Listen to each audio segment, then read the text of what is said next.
अगर आपको लगता है कि वाकई बीजेपी जनता के बीच में पॉपुलर है, तो आपको खुला चैलेंज देना चाहिए कांग्रेस वालों को कि जैसा तुम्हें करना है कर लो।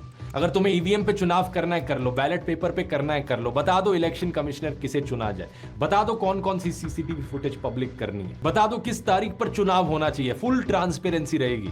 और ऐसे में फिर आप सही में कह सकोगे कि हाँ भाई हम जीते हैं और अब कांग्रेस वालों के पास कोई बहाना नहीं होगा हारने के बाद। लेकिन बात फिर से यही है दोस्तों कि बीजेपी ऐसा नहीं कर रही है। एक्चुअली में बीजेपी की हरकतें इसकी बिल्कुल उल्टी है। ऐसी हरकतें जिनसे अविश्वास फैलता है, ऐसी हरकतें जिन्हें देखकर लगता है कि जनता के बीच में बीजेपी पॉपुलर नहीं है और एक्चुअली में बीजेपी डरी हुई है। जैसे कि मार्च 2023 में Anoop Barnwal versus union of India case में एक लैंडमार्क सुप्रीम कोर्ट जजमेंट आया। इसमें कहा गया कि चीफ इलेक्शन कमिश्नर और इलेक्शन कमिश्नर्स की अपॉइंटमेंट के लिए एक हाई पावर्ड सिलेक्शन कमेटी बनाई जाए, जिसमें प्रधानमंत्री, लीडर ऑफ ऑपोजिशन और सुप्रीम कोर्ट के बनेगा। बड़ी ही लॉजिकल सी जजमेंट है, क्योंकि इलेक्शन कमिश्नर को यहां पर निष्पक्ष होना चाहिए। तो ये बात पूरी तरीके से सेंस बनाती है कि उन्हें इलेक्ट करने के लिए एक प्राइम मिनिस्टर होंगे, एक लीडर ऑफ ऑपोजिशन, बैलेंस हो गया यहां पर, और एक चीफ जस्टिस ऑफ इंडिया। लेकिन दिसंबर 2023 में सरकार ने क्या किया, इस जजमेंट को बाईपास कर दिया अपना खुद का कानून पास करके। सरकार ने कहा कि इस कमेटी में चीफ जस्टिस को हटा देते हैं, उसकी जगह अपना खुद का ही एक यूनियन कैबिनेट मिनिस्टर डाल देते हैं। इससे इस कमेटी में 2 खुद के सरकार के लोग हो गए और एक लीडर ऑफ ऑपोजिशन, और सारा बैलेंस बिगड़ गया। अब सरकार चाहे तो अपनी मर्जी का इलेक्शन कमिश्नर